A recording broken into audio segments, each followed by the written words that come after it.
Buen día a todos nuestros suscriptores, sean bienvenidos a una nueva emisión en NR Noticias. Por supuesto, les recordamos suscribirse a nuestro canal y activar la campanilla para así apoyar nuestro trabajo. Comenzamos informándoles que tras una persecución como de película en las escalinatas del cerro en Santa Elena, la policía detiene a los presuntos asesinos del fiscal Edgar Escobar. Estas son imágenes del momento de la captura de los principales sospechosos del asesinato del fiscal Edgar Escobar. Hace pocos minutos apenas, dos uniformados de la Policía Nacional en su motocicleta interceptan a estos dos jóvenes que huían, presuntos sicarios, luego de cometer el crimen.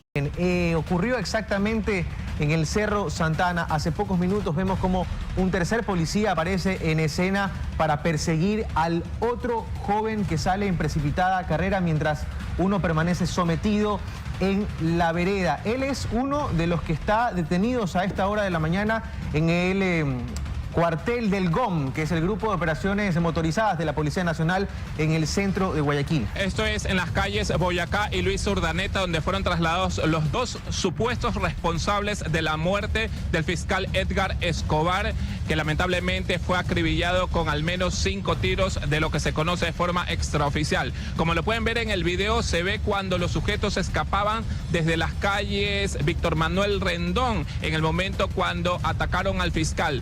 Según testigos, escucharon algunas detonaciones en los alrededores del Cerro del Carmen, como también en el Cerro Santa Ana. Y cuando estos sujetos pretendían bajarse de la motocicleta, ellos estaban siendo perseguidos por dos agentes motorizados, como se pueden ver en las imágenes. Y en el momento cuando ellos botaron o dejaron a un costado de la calle la motocicleta, los agentes, mediante el uso progresivo de la fuerza, sometieron a estos presuntos sicarios. Se conoce que uno de ellos tendría una herida producto de una de las balas en este momento cuando los policías obviamente los interceptaron para detenerlos. La intención de estos individuos era subirse por las escalinatas del Cerro Santa Ana y luego darse a la fuga. A esta hora, cuando son exactamente 9 de la mañana con 2 minutos, estos individuos se encuentran acá en el GOM. Se conoce que son sujetos peligrosos. Hasta el momento estamos pidiendo la colaboración de la policía para que nos den detalles sobre las identidades, si de pronto tienen antecedentes o no. La policía nos ha dicho que estemos pendientes porque mediante las versiones recabadas, entregadas por estos individuos, se busca dar con el paradero o con los principales responsables de estas muertes o de esta muerte como tal, porque aparentemente estos individuos habrían sido contratados para ejecutar la muerte del fiscal Edgar Escobar. Hay que ver cuál es el autor intelectual, ¿no?, sobre este suceso. También podemos mencionar que se encuentra la ambulancia del Cuerpo de Bomberos. Hay un paramédico que está en la parte interna del GOM porque uno de estos sujetos se encuentra herido. Es la información al respecto, compañeros. Son los principales sospechosos de la muerte del fiscal Edgar Escobar, que fueron detenidos en menos de 15 minutos por parte de la Policía Nacional luego de atacar al fiscal Edgar Escobar cuando él llegaba a su trabajo en la Fiscalía de la Merced. Nosotros vamos a permanecer en este punto para darles a conocer todos los detalles con respecto a la detención de los principales sospechosos de esta muerte violenta. En otras noticias les comentamos que 3 fiscales y un juez han sido asesinados en lo que va del año. Veamos. A contados pasos del edificio de la Merced, donde se encuentran las oficinas de la Fiscalía Provincial del Guayas, sicarios acabaron con la vida del fiscal Edgar Escobar. Llegó la familiar del fiscal Edgar Escobar. Eran cerca de las 8 de la mañana de este lunes cuando se escucharon disparos.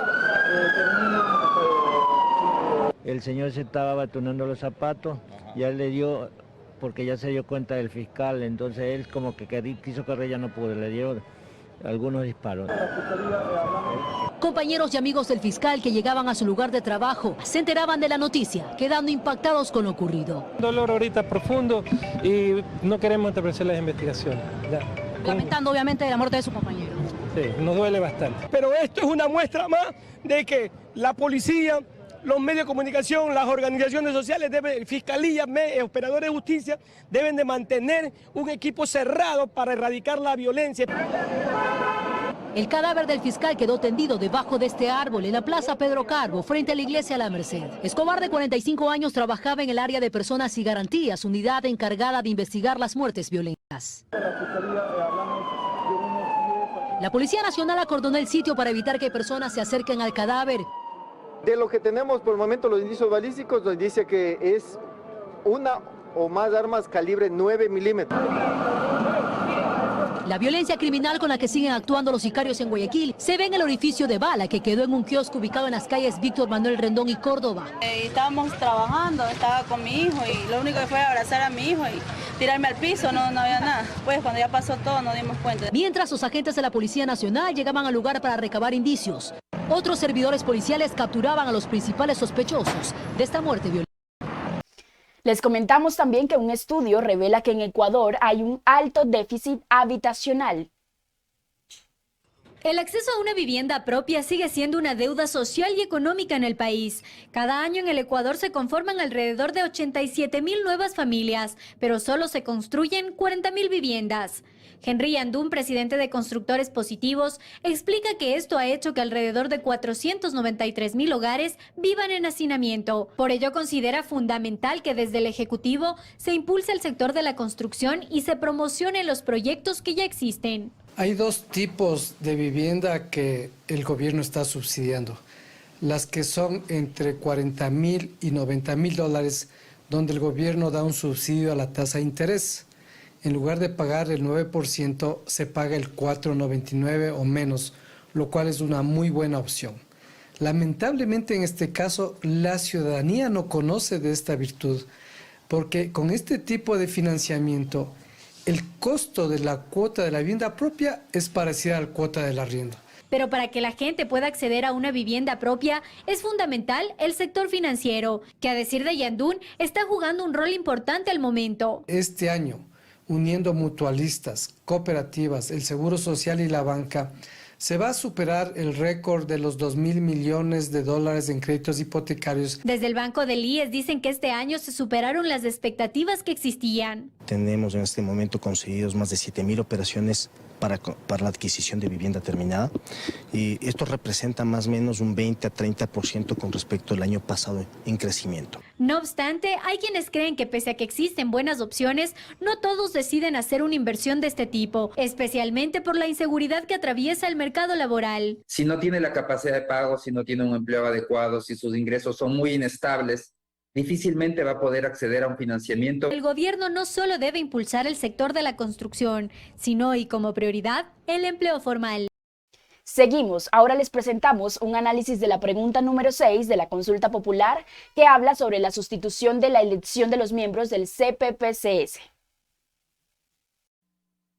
¿Está usted de acuerdo con eliminar la facultad de designar autoridades que tiene el Consejo de Participación Ciudadana e implementar procesos que garanticen meritocracia, escrutinio público, colaboración y control de diferentes instituciones? De modo que sea la Asamblea Nacional la que designe a través de estos procesos a las autoridades que actualmente elige el Consejo de Participación Ciudadana y a sus consejeros, enmendando la Constitución de acuerdo con el anexo 6. Es la sexta pregunta que plantea la consulta popular.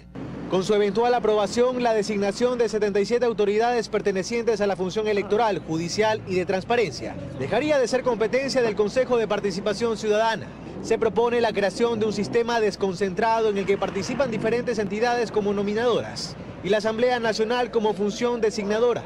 Por ejemplo, para elegir a un nuevo contralor, el presidente envía una terna que está conformada por los nombres seleccionados de binomios enviados previamente por Fiscalía, Contraloría y el propio presidente. Una lista de 6 nombres que será filtrada por una comisión técnica, también designada por el presidente, hasta conformar la terna. Un procedimiento similar se plantea para la selección de la máxima autoridad de la Fiscalía General del Estado. En la Asamblea habrá 2 procesos diferenciados, uno para las más altas autoridades de control, que dura máximo 60 días, y uno más simplificado de 20 días. Actualmente el Consejo de Participación Ciudadana selecciona casi el 80% de autoridades a través de concursos de méritos y oposición, que se ejecutan en 10 etapas y 35 subetapas, registrándose procesos que no concluyen pese a haber empezado hace años. Según la información que se adjunta en la propuesta de consulta, los procesos de designación por ternas le toman al Consejo de Participación Ciudadana 2 años y 6 meses en promedio. Al eliminar las facultades de designación que actualmente tiene el Consejo de Participación Ciudadana, la enmienda propone que pase de ser un organismo electo por voto universal a un organismo designado con 2 únicas competencias: luchar contra la corrupción y promover la participación ciudadana. Bueno, hasta aquí la emisión del día de hoy. Por supuesto, no olviden suscribirse al canal, activar la campanilla y dejar sus comentarios acerca de las noticias presentadas. Nos vemos en una próxima ocasión. Hasta entonces.